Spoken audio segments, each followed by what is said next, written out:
Good morning students. आज हम class 11th में चैप्टर 7 का जो नया टॉपिक है वो है परमुटेशन के बारे में पढ़ने जा रहे हैं। अगर मैं बात करता हूँ परमुटेशन की तो ये क्या है? Arrangement of items. Arrangement of items कि मुझे कैसे मेरे आइटम्स को अरेंज करना है। ठीक है, इन ए पर्टिकुलर सीक्वेंस, ऑर्डर के अंदर, इन ऑर्डर। ठीक है, तो अरेंजमेंट अभी तक भी हम यही करते थे कि कैसे मुझे, अब जैसे कि मैंने ये कहा, एक चीज मुझे यहाँ रखनी है, दूसरी चीज मुझे यहाँ रखनी है, थर्ड थिंग मुझे यहाँ रखनी है, तो ये क्या होगा? एक पर्टिकुलर सीक्वेंस में ऑर्डर मेंटेन करा तो वो क्या आपके पास परमुटेशन कहलाता है। ठीक है, अभी परमुटेशन को सोल्व करने का रिप्रेजेंटेशन देखते हैं पहले, उसके बाद हम इसकी एप्लीकेशंस पे जाएंगे। परमुटेशन को रिप्रेजेंट किया जाता है NPR, P for permutation. N और आपको पता चल जाएगा क्या होता है। एन आपके पास नेचुरल नंबर है, आर आपके पास होल नंबर है। आर आपके पास क्या है? Whole number. और एन आपके पास क्या है? Natural number. ये चीज याद रखिएगा। ठीक है, दूसरी चीज, आर आपकी हमेशा एन से छोटी होगी या उसके इक्वल होगी। आर मेरी एन से बड़ी नहीं हो सकती कभी भी, ये बात ध्यान रखेंगे। अब मैं आपको सीधा एक क्वेश्चन सिखाता हूं ताकि आपको क्लियर हो। जैसे मेरा फर्स्ट क्वेश्चन 5p3, आप देख पा रहे हैं यहाँ पे मेरे पास n क्या है? 5 और r क्या है? यहाँ पे 3।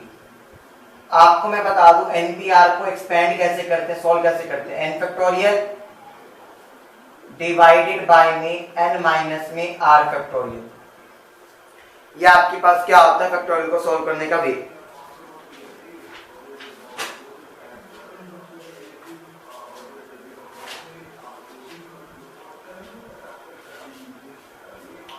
ये क्या है आपके पास? परमुटेशन को सोल्व करने का तरीका है। अगर मैं यहाँ पे अपने अकॉर्डिंगली चलता हूँ तो n की जगह तो 5 फैक्टोरियल, बाय में मेरे पास यहाँ क्या आएगा? 5 माइनस में 3 फैक्टोरियल। तो सॉल्व किया तो 5 फैक्टोरियल, बाय में 2 फैक्टोरियल आ गया। 5 फैक्टोरियल कैसे लिख सकते हो? 5 इंटू 4 इंटू 3 इंटू 2 फैक्टोरियल। आपको पता है ये बातें। अब ये 2 factorial as it is cancel हो गया क्योंकि सेम फैक्टोरियल आ रहा था। 5 4 20, 20 इंटू 3 60। तो 60 आपका क्या आ गया? आंसर आ गया। समझे? ऐसे आपके पास जैसे कि मैंने क्या कहा 6p6, तो क्या होगा? 6 फैक्टोरियल बाय में 6 माइनस में 6 फैक्टोरियल, कोई बात नहीं। 6 फैक्टोरियल बाय में 0 फैक्टोरियल बच गया। अब एक चीज का ध्यान रखिए, 0 फैक्टोरियल हमेशा क्या होता है? 1। तो आपका आंसर कितना आएगा? 6 फैक्टोरियल, क्योंकि 0 फैक्टोरियल क्या होता है? 1 के इक्वल होता है। आपका हमेशा इस चीज का ध्यान रखिएगा। अच्छा, अब मैं जैसे कि बात करता हूं, मेरे पास 18p3, ये तो आसान है। अब 18 फैक्टोरियल बाय में, अच्छा 18 में से 3 जब सब्ट्रैक्ट कर देंगे तो कितना बचेगा आपके पास? 15 factorial. 18 into 17 into 16 into 15 factorial लिख सकता हूं, बाय में 15 फैक्टोरियल। कैंसिल हो गया, तो आपका आंसर कितना आएगा? आप जो भी इसको मल्टीप्लाई कर लेंगे 18 इंटू 17 इंटू 16 को, वह आपका आंसर आ जाएगा। ये चीज क्लियर हो गई कि हम कैसे परमुटेशन को सॉल्व कर सकते हैं स्टूडेंट्स। चलिए, ये आपने कुछ बेसिक चीजें देखी कि परमुटेशन को सॉल्व कैसे करते हैं। अब आपके पास जो नेक्स्ट क्वेश्चन आता है, कहता है ये प्रूव करना है। अब देखो 10p3 को मुझे 9p3 प्लस में 3 इंटू में 9p2 के इक्वल प्रूव करके दिखाना है। तो सॉल्व करते हैं। 10 फैक्टोरियल बाय में 10 माइनस 3 कितना होता है? 7 फैक्टोरियल। 9 फैक्टोरियल बाय में 9 माइनस 3 कितना होता है? 6 फैक्टोरियल। 3 इंटू में 9 फैक्टोरियल बाय में 9 माइनस 2 कितना होता है? 7 फैक्टोरियल। अब देखो आपको पता है 10 इंटू 9 इंटू 8 इंटू 7 फैक्टोरियल कर सकता हूँ, यहाँ 7 फैक्टोरियल था ही। 9 इंटू 8 इंटू 7 इंटू 6 फैक्टोरियल कर सकता हूँ, यहाँ 6 फैक्टोरियल था ही आपके पास। 3 इंटू में 9 इंटू में 8 इंटू में 7 फैक्टोरियल बाय में 7 फैक्टोरियल था ही आपके पास। ये बातें सब क्लियर है। 7 फैक्टोरियल से 7 फैक्टोरियल कैंसिल, 6 से 6 फैक्टोरियल और 7 फैक्टोरियल से कैंसिल हो गया। 10 इंटू 9 90 और इंटू 8 720 आ गया। सॉल्व करते हैं, इसको सॉल्व करते हैं। 9 8 जा 72, 72 को 7 से मल्टीप्लाई कर, 7 जा 14, 7 7 जा 14 है 50, 504 आ गया। अब 9 8 जा 72, ठीक है, 72 को आपने 3 से किया तो 6 और 2 16, इसको ऐड कर देते हैं। आपको ऐड करके पता चल रहा है 720 आएगा। दोनों चीजें मेरे पास इक्वल टू हो गई, hence it is true. Clear है? आसान था ये हमारे पास। चलिए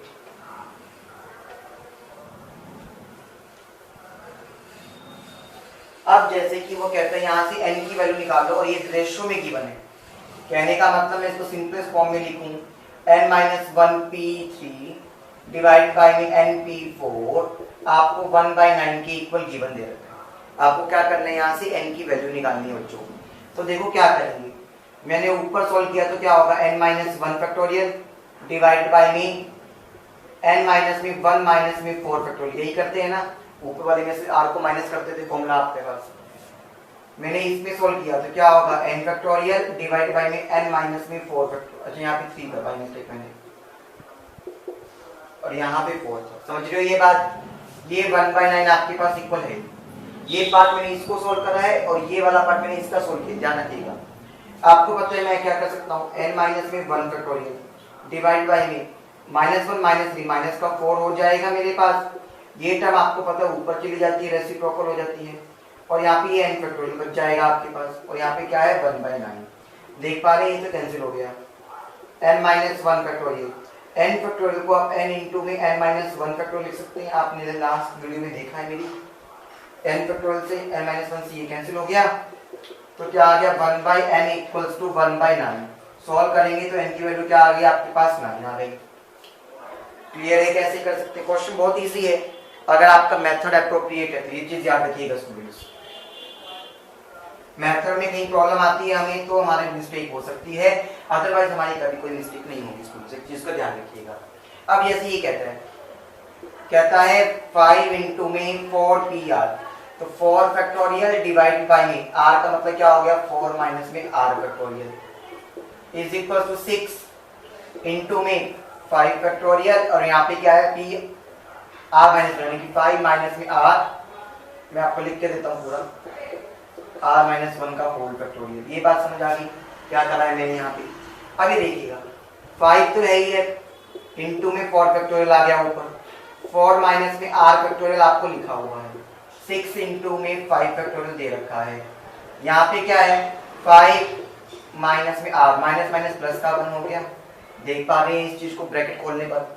अब एक बात बताओ, 5 इंटू 4 फैक्टोरियल को मैं क्या लिख सकता हूँ, 5 फैक्टोरियल लिख सकता हूँ, सभी को आता है ये चीजें। तो यहाँ पे नहीं करना, यहाँ पे 6 इंटू 5 फैक्टोरियल लिखेंगे, 6 फैक्टोरियल लिखने की जरूरत नहीं है मुझे। यहाँ 5 प्लस 1 6 हो गया, 6 माइनस में r फैक्टोरियल हो गया, 5 फैक्टोरियल से 5 फैक्टोरियल मेरा कैंसिल हो गया। अब क्या रह गया 1 बाई में 4 माइनस में r फैक्टोरियल, 6 बाई में 6 माइनस r, 6 में से 1 गया तो 5 माइनस r, फिर 1 गया तो 4 माइनस में r फैक्टोरियल। ऐसे सीक्वेंस चल सकती है मेरे पास। आपको पता है मैं ऐसे एक एक कम करता जाता हूँ फैक्टोरियल, तो आपने देखा ये लास्ट क्लास में हमारी, इससे हमारा पास ये कैंसिल हो गया। अब मैं क्रॉस मल्टीप्लाई करता हूँ तो 6 माइनस r इंटू में 5 minus r is equal to 6 रह गया। मल्टीप्लाई करते हैं, 6 5 जा 30, माइनस में 6r माइनस का 5r प्लस का r square is equal to 6, r square minus 11r, ये प्लस का 30, ये माइनस हो जाएगा इधर आके। आपके पास क्या बना, r square minus 11r plus में 24, यानी कि आपको क्या करनी है 24 के ऐसे फैक्टर की आपके पास 11 आ जाएगी। 8 3 24 होता है, माइनस 8r माइनस का 3r, यहाँ से r को कॉमन लिया तो r माइनस 8, माइनस का मैंने क्या किया 3 कॉमन लिया तो r माइनस में 8 बच गए। यहाँ पे मेरे पास आपके पास दो फैक्टर्स आएंगे, r माइनस 8 और एक r माइनस का 3। तो अगर मैं यहाँ से सॉल्व करता हूँ स्टूडेंट्स, मेरी बात को सुनना, तो r की वैल्यू 3 भी हो सकती है और r की वैल्यू 8 भी हो सकती है। ये बात क्लियर हो गई? अब एक बात सुनिएगा, r माइनस 3, r की वैल्यू 3 हो गई और r की वैल्यू मेरे पास 4 भी हो सकती, 8 भी हो सकती है। आप देख रहे हैं यहाँ पे जो n था वो 4 था और 5 था, तो आपका r 8 हो ही नहीं सकता, क्योंकि मैंने क्या कहा था r हमेशा इनसे छोटा होना चाहिए। तो आपकी सिलेक्टेड वैल्यू क्या आएगी, r इक्वल्स टू 3। इस चीज का बहुत महत्व है, बहुत इंपॉर्टेंस है इस चीज की, ध्यान रखिएगा इस चीज को। क्लियर है? चलिए अब जो मैं लास्ट क्वेश्चन करवा रहा हूँ वो बहुत इंपॉर्टेंट है और इसको एज इट इज प्रॉपर्टी की फॉर्म में हम यूज कर सकते हैं। एक चीज हमारे याद रखेंगे फिर बाद में, पहले मैं इसको प्रूव करवाऊंगा, फिर मैं आपको बताऊंगा कि इसको मैं प्रॉपर्टी की फॉर्म में कैसे यूज कर सकता हूँ। सुनिएगा, और हालांकि एक मजेदार बात है कि आप इसको यूज कर चुके हैं, आप इसे यूज कर चुके हैं, यूज करवा के दिखाने की भी जरूरत नहीं पड़ेगी आपको, बस हमारी नजरिए में थोड़ा दिक्कत है अभी। चलिए हम इसको पहले सॉल्व करते हैं। पहले मैंने इसको सॉल्व किया, n फैक्टोरियल डिवाइडेड बाय में n माइनस में r फैक्टोरियल, छोड़ देंगे इतना, कोई बात नहीं। n माइनस में 1 फैक्टोरियल डिवाइडेड बाय में n माइनस 1 माइनस में r फैक्टोरियल, यही आता है r as it is. n minus में 1 फैक्टोरियल डिवाइडेड बाय में आपके पास क्या हो जाएगा, n माइनस 1 माइनस का r माइनस माइनस प्लस का 1। ये बात समझ गए हैं सब? यहाँ पे किसी को कोई डाउट नहीं है ना? चलिए n फैक्टोरियल को मैं क्या लिख सकता हूँ, n इंटू में n माइनस 1 फैक्टोरियल लिख सकता हूँ, n माइनस r फैक्टोरियल क्या लिख सकता हूँ, n माइनस r इंटू में n माइनस r माइनस 1। एक टर्म और कम कर देता हूँ, n minus 1 as it is रहेगा। यहाँ पे क्या हो गया, n माइनस r माइनस का 1 फैक्टोरियल, r आपके पास एज इट इज है, n माइनस 1 है। यहाँ तक क्लियर हो रहा है? हमें तो इक्वल प्रूव करना है बेसिकली बच्चों, ठीक है। अब यहाँ पे क्या होगा, -1 से +1 कैंसिल, तो क्या बच गया, n माइनस में r फैक्टोरियल बच गया ये। अब एक बात समझो, यहाँ से मैंने क्या किया, n माइनस 1 फैक्टोरियल को कॉमन लिया, देख पा रहे हैं? यहाँ क्या बच गया, 1 बाय में n माइनस में r माइनस में 1 फैक्टोरियल प्लस में r बाय में r बचा हुआ है ना वहां पे, आप देख पा रहे हैं मेरे। यहाँ मैं क्या लिख सकता हूँ, n माइनस r इंटू में n माइनस में r माइनस में 1 फैक्टोरियल भी लिख सकता हूँ, आप सब जानते हैं इस चीज को। तो आपने एक चीज और कर ली, यहाँ से मेरे पास n माइनस r माइनस 1 और n minus r minus 1 common आ रहा है। यहाँ क्या बचा, 1 बाय कुछ नहीं बचा, प्लस में r बाय में n माइनस r बच गया, n minus 1 factorial n minus में r माइनस में 1 का फैक्टोरियल। ये बात समझ पा रहे हैं? एलसीएम लिया मैंने स्टूडेंट्स, n माइनस में r एलसीएम आएगा ब्रैकेट में, क्योंकि ब्रैकेट यहाँ पे भी चल रहा है, देख पा रहे हो, n माइनस में r प्लस में r, प्लस r से माइनस r कैंसिल हो गया, क्या बचा, n इंटू में n minus 1 factorial, n minus r into में n माइनस r माइनस में 1 फैक्टोरियल। आप देख पा रहे हैं दोनों चीजें मेरे पास क्या हो गई, इक्वल हो गई। तो आपके पास ये प्रूफ हो गया। अब देखो आपने यहाँ पे क्या देखा, इसकी एप्लीकेशन तो आप पहले से ही देख चुके हो मेरे पास सेकंड क्वेश्चन के अंदर। देखो 10p3 था, यहाँ पे n की वैल्यू 3 आ गई और r की वैल्यू 3, n की वैल्यू 10 आ गई और r की वैल्यू 3 आ गई। अकॉर्डिंगली क्या होना चाहिए था, यहाँ पे 9 होना चाहिए था और यहाँ क्या होना चाहिए था, 3, तो 9p3 आ गया। यहाँ पे क्या होना चाहिए था, 3, तो ये 3 आ गया। ये क्या होना चाहिए था, 9, तो देखो 9 आ गया।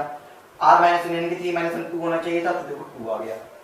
तो देख पा रहे हो कितने अच्छे से हमने क्वेश्चन किया, यानी कि जब मेरे को कोई क्वेश्चन आएगा कॉम्पिटिटिव एग्जाम में, तो मैं कितना आसानी से एज ए शॉर्टकट इसको यूज कर सकता हूँ। Clear students?